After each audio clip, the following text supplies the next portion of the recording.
Hey everybody, Prepper for the Ages coming at you from my bug out vehicle. How are you doing today? Doing a lot of chores today, including getting ready for what seems to be the inevitable.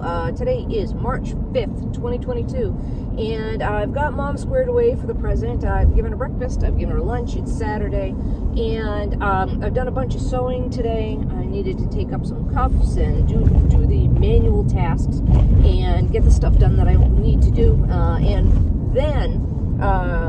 And now I'm mailing bills. So bills are good.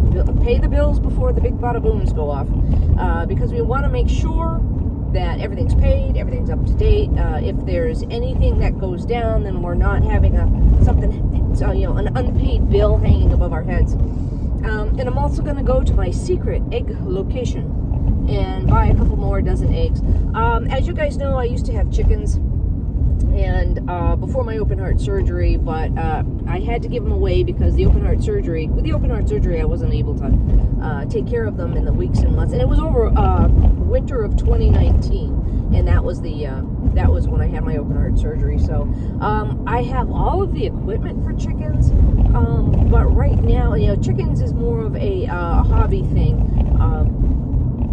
I could get more chickens than I had before, and that might start to be a return on investment. The chickens might start paying for themselves.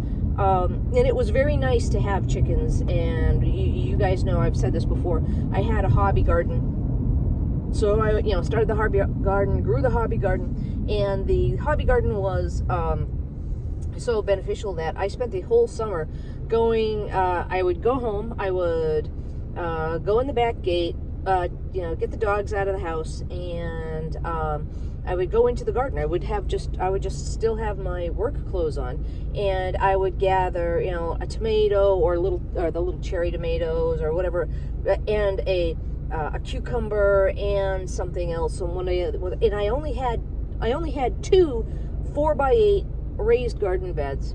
And so I would gather one, a tomato, a cucumber, either an eggplant or something else, third thing, and then I would go over to the chickens and gather the eggs, because it was the afternoon, and it was a great system.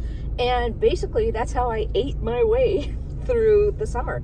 And it was just those, as I said, just those 2 beds, and that made an incredible difference. The only thing I had to go to the store for were condiments and desserts, so something sweet and something salty, and I was all set. And it made a heck of a difference, because I was having scrambled eggs, poached eggs, egg salad sandwiches. It was wonderful.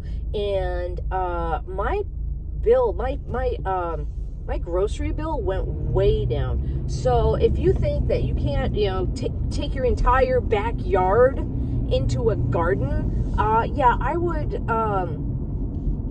it helps. Just those 2 4x8s just helps tremendously. So don't think you have to go big or go home when you do your gardens. And my mom is already pointing out so many things in the seed catalogs that it's amazing. But yeah, so that's my story. That's my whole thing today. And so yeah, as I said, even my grandmother, here's a grandmother story, an elderly person story, is she only had, I think it was my grandfather put in, it was a couple of railroad ties long and 1 railroad tie to the back fence. So basically she took that up that whole corner, and she had beans and cucumbers and squash and all of these things that she had in her backyard garden, and those were absolutely delicious. And I do remember that. It was a wonderful experience. So all right, I gotta go, but I hope you have a good one. Prepper for the Ages signing out for now.